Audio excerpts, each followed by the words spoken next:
Você falou assim, ó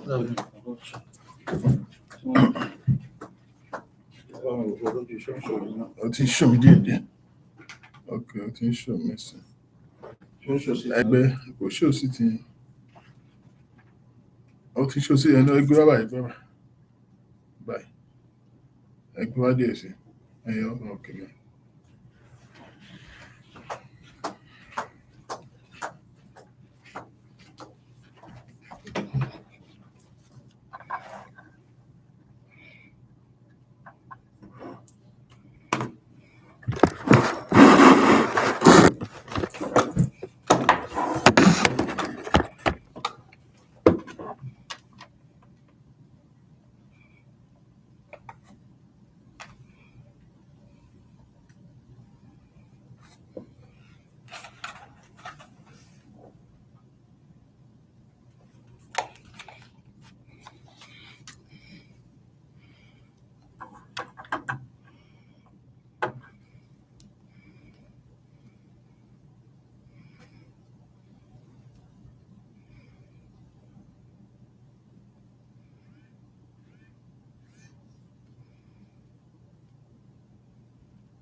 saber.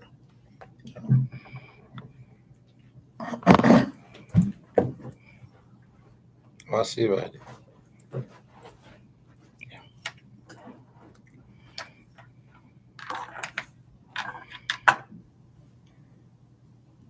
Yeah, good afternoon, good evening, good morning, whatever you are listening to, whatever you're listening to us. You are on to World Round Soccer Shots with Kenny and Bode on Echo Vibe FM. We are also on YouTube channel Kenny Baba underscore K. And we're also on our Facebook at Kenny Baba 205. I'm here with Bode to discuss about the top 5 major league in the world, and to also discuss about the transfer that has been happening since morning. Knowing fully well today is the deadline of the transfer market, and I know a lot of players have been moving around. But before we go into today's show, I wanted Bode to also introduce himself and also greet our listeners. Bode. Yeah, good evening, listeners all over the world. I'm happy to be here this Labor Day holiday to talk about soccer, and I believe we're gonna have a good day. Thank you so much. Thank you. Yeah, this is a big day, in the world of soccer. I know a lot of players have been moving here and there. A lot of players have, let's talk about the transfer markets that just happened today. I know. Let's start from Chelsea. I think Nicola Jackson was able to complete this transfer market today that took him to Bayern Munich. So, do you think this is a good signing for Bayern Munich? Well, as far as I'm concerned, Nicholas Jackson is a good sign-on for Bayern Munich. I think he will add value to their attacking options, and it will also give them options in the area of substitutions. So for me, that is a big transfer to Bayern, and I'm happy for Jackson. Yeah, talking about Jackson, this is like a big signing for Bayern Munich. So they also insert a clause about buyout clause of about 70.5 million pounds. That's a lot of money for Nicola Jackson. And you think Vixen Company? I mean, is this like a gamble to to Bayern Munich? And and this guy will be competing with the the likes of um this Diaz, compare with Diaz, compare Hurricane. with Hurricanes. What do you have to say about Well, I think the transfer of Nicolas Jackson to Chelsea was a big business for. I mean, it was a good business for Chelsea because that was a huge amount of money. And for Vincent's company, well, it's just an option. At the end of the season, if he didn't perform, if he didn't give them what they expected, definitely he has to go back to where he came from. But for 70 million pounds, it's just a release clause. I mean, it's just an option. If you want to keep him, okay, you have to pay us 70 million pounds. But if you don't want to keep him, you have to send him back. So for now, let's see what he can do in Germany. So that is what I'm gonna say for now. Yeah. Thank you for that, Bode. You're welcome. And we also, hear about Nigerian players that also move across board. Talking about Tolu Tolu. Arokodare, that moves from, from Genk to Wolverhampton, for a staging of 24 million pounds. I mean, do you think that's a good signing for Wolverhampton? I mean, Tolu has been one of the most prolific strikers in the Belgian league for the past couple of weeks or couple of years. Yeah, and for him to have come to England, that was a huge, huge. I mean, huge one for him and for the Wolverhampton management to have secured the services of a prolific goal scorer. And I know he's gonna perform very well when he gets to Wolves. If you look at Wolves this season, they've not really done well. And they needed that powerhouse. They needed that striker to put in the goals in and score the goals for them. And for Wolves, well, that was a huge sign on. And for Tulu, I'm happy for him. At least he can come to the Premier League and perform and score the goals that we used to. I mean, he is used to scoring. Yeah, thank you for that analysis. But talking about other players that also move across board. I also hear about Chris Santos Uche that moves from Getafe. That is so. It just like that moved to from Getafe to the Premier League. What kind of player do you think, or what kind of game style do you think the guy will bring into the Premier League? Well, for Chris Santos, Chris was just an unknown player a couple of years ago in Nigeria, and luck shine on him. He got a contract in Spain, I think, to a third division team in Spain. From there, he got signed up by Gaddafi, and now he has gone to Crystal Palace. I mean, that's a huge, huge development for Chris Santos. And I know with the qualities he has in him, he can go to England and perform.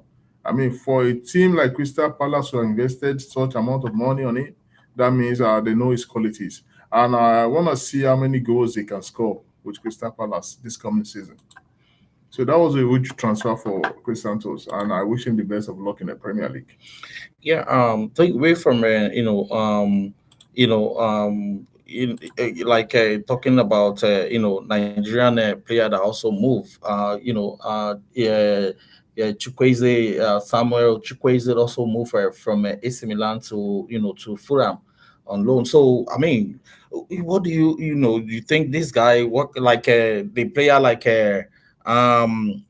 Chukwueze that has a Champions League that has European League experience. What do you kind of experience do you think he's going to bring into the into the fold of Fulham? For Chukwueze, I think that was a good move for him. If you look at him for the past couple of, well, I mean, seasons, 1 or 2 seasons, he has not been a regular starter for AC Milan. He has always been a substitute under the previous managers. And for this season, for him to have decided to go to Fulham, I think it's a good addition for Fulham because one, we're going to have the three of Nigerian players. We're going to have Kevin Bassi, Alex Wobi, and Chukwueze. And for Fulham, they have a very fantastic project at hand with Marco Silva, a fantastic manager with a lot of experience in developing young talent in Spain and in England. And I think for him to have joined Fulham, we should watch out for Fulham. It's a good addition to Fulham Football Club, and that is a fantastic move for him. Yeah. I also, I also view that, I think Fulham will give him, The freedom to the play, freedom to be able to and like it's gonna be express a regular himself. starter. Yeah, Yeah, and Fulham is not as big as as AC AC Milan, and the Milan, pressure so will not be much on him. right. So That the one I win trophies. No, yeah, yeah. Moving away from that, I also want to talk about this player from Chelsea, Tariq George. The guy was he was like a 19-year-old boy, and he has made a lot of appearance for for Chelsea, and Fulham was actually considering he was trying. I think the club wanted to sign him over from Chelsea, but because of the injury of Delam, so they have to cut off, you know, um, that contract. So now George, will be staying back at Chelsea, and then the boy has, he has a European experience, and I think it would have been a good addition to Fulham, but now because of the injury that the Lamb sustained now, so they allow Jackson, contracts to go through to Bayern Munich, and then they, decide to, call off Georgia contracts. So, do you think, this Georgia will be a good replacement for the Lamb? yeah, for George, George has been a young, promising talent since he has been with Chelsea Academy, And if you look at his antecedents, I mean, for the past couple of years, he has been a prolific goal scorer for Chelsea Academy. And it would have been a good move for him to go to Fulham. I mean, he would have had the opportunity to be playing regularly, and be in the first team. But because of what happened to the striker of Chelsea, Ronnie Delap was his name. I forgot. I'm sorry. You know, The Lamb. Delap. Yeah, and now they got to keep him in Chelsea. Well, I think he's gonna try his best to fit into that role, but I do not see him as someone that could really get them the goals. I don't know. I'm just saying, and anything can happen in soccer, But for in my little experience about soccer, you have to have options in every department. And for Delap, he got injured, so there got to be an option. You know, Chelsea can't play without a striker. So for them to have kept him, there's a reason for that, and I wish him best. Yeah. Also, let's talk about move away from Chelsea.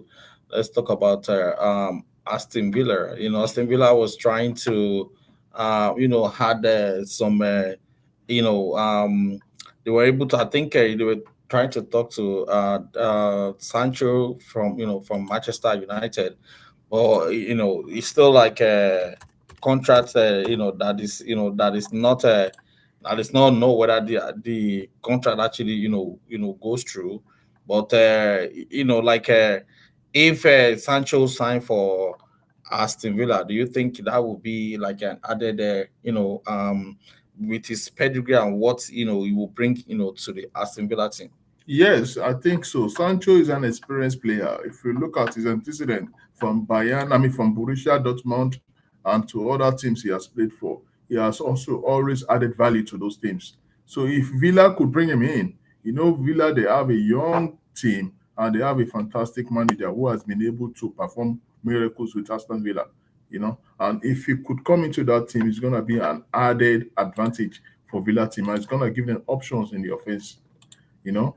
And I can see Villa going places. I mean, keep their place in the Premier League and also try as much as possible to fight for the one of the European slots or fight for the league. It's possible because they have a good team. Yeah, let's talk about the big one. Alexander Ishak. For the world, British record fee that they actually paid Newcastle. Do you think Newcastle really make a lot of money from this guy? Yeah, I think so because if you look at Isak right from his days with Real Sociedad, I mean, he has been one of the most consistent strikers we have in Europe.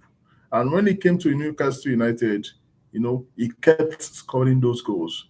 And his goals won Newcastle United the FA Cup, you know. And for him to have decided to go to Liverpool, I mean, he has made up his mind. Even if Newcastle kept him, he wouldn't have performed very well for Newcastle United. I think the best thing was to say, okay, we'll let you go, but Liverpool got to pay for it. So that was a massive move for Isak and breaking the British transfer record for £125 million, to have gone to Liverpool from Newcastle United. I mean, the pressure will be much on him now to be able to score more goals. I mean, like what he did with Newcastle United, he should be able to do that with Liverpool now. So the Liverpool fans will be on him to deliver. So I wish him the best of luck. Isak is a very good striker, very experienced, very intelligent. I mean, and I know he can do it. And with a team like Liverpool, he should be able to score more goals because the assist will be there. Yeah, also, I mean, I want to talk about, Ishak as, like, don't you think this could be a big gamble for Liverpool? Consider the fact that Ishak is like prone to injury, like, I remember, he spent a lot of, months, on the sideline and things like that. So, and, I'm just looking at the amounts, this is a lot of money. Like, this about huge amount of 125 million pounds. This is like a world British records, that nobody has ever, get to. So, like looking at this money, don't you think that Liverpool is actually making some gambles, like this like might Well, be like a gamble thing for well, Liverpool. well. I mean, this is business as far as I'm concerned. For Liverpool to have invested such amount of money, they would have seen the pros and cons of it. They are businessmen. And you said Alexander Isaac is prone to injury, but every players are prone to injuries because it's a game of contact. It's a game of contact. And for Liverpool to have invested such amount of money on him, I will tell you the scouting department in Liverpool, they are very wise. They have experts, they have professional professors, you know, that are working for Liverpool. And for them to have given the go ahead to the management to say, okay, let's invest £125 million on this man. I mean, there's a reason for that. And I know it's going to reciprocate by scoring a lot of goals for Liverpool. Isak, fantastic player. I watch him. I mean, I started watching him when he was with Real Well, Sociedad. see that. Yeah, and he came to Newcastle United. He changed the philosophy, he changed the game. He was a game changer with Newcastle United, scoring goals week in, week out. And he was able to be one of the players that made them to win the FA Cup. So that's a good striker, and he's gonna take Premier League by storm again this season because the services will be there for him to score goals. You know, Yeah, I mean, you actually said it right. So let's see what will happen. Let's see what is gonna bring on board. hmm I just think that you can actually meet the expectation of Liverpool fans at because least he should be able to get 20 goals this season. If you okay, have a striker that can give you 20 goals every season, that means it's good. it's good, right? Yeah. Right. So that's like finger crossed for that. So let's talk about the Manchester City. Like Manchester City is bringing the, Gualigina, Donald Roman. So Donnarumma. from PSG, that's a world, like a world goalkeeper, from PSG. So, like because I think Edison was trying to leave, so they want to like bring the world Experience. experience goalkeeper into that into that area. So do you think that is what Man City really needed at this point in time? Yeah, if you look at that Man City team, I think they've had issues with goalies for the past couple of games they've played. Now, I mean, they've always been a mistake from the goalkeepers, And with the style of play they play, building play from behind, starting play from the goalie, I mean, to the defenders, moving it to the strikers, I mean, to the midfielders, then to the strikers. And they decided to bring in an experienced goalkeeper, Gianluigi. Gianluigi is an experienced goalkeeper. He has won the European Championship with Italy. He has also won the European Champions League with PSG. So he's very, very experienced, and he also has the same philosophy. I mean, he's a better ball player with his foot. And this is what Mr. Pep Guardiola is looking for. Players, I mean, goalies that can build up play from the back and that can also help in the defensive organization of their team when they are not in possession of the ball. You know, so Dialogi is a good addition to Manchester City, and I pray Manchester City wake up from their sleeps and get back to their winning ways. Yeah, okay. Hopefully, and Manchester United, they were still like shopping for for goalie, so they just they just signed a goalkeeper from Royal Antwerp. So and the president of Sine and Lamin. So what do like? Do you think Manchester United problem is actually a like a goalkeeper? Because it just seems to me like in terms of the goalkeeper department, I think that one is kind of being secure for me. But bringing another goalkeeper to make it like a third goalie. So, do you think that is what Manchester United actually did at this point? As far as I'm concerned, I don't think that is the solution for Manchester United. If you look at that Manchester United team, I mean, tactically, they need good defenders. They need good centre backs. Look at the Liverpool centre backs, Konate and Van Dijk. These are solid works.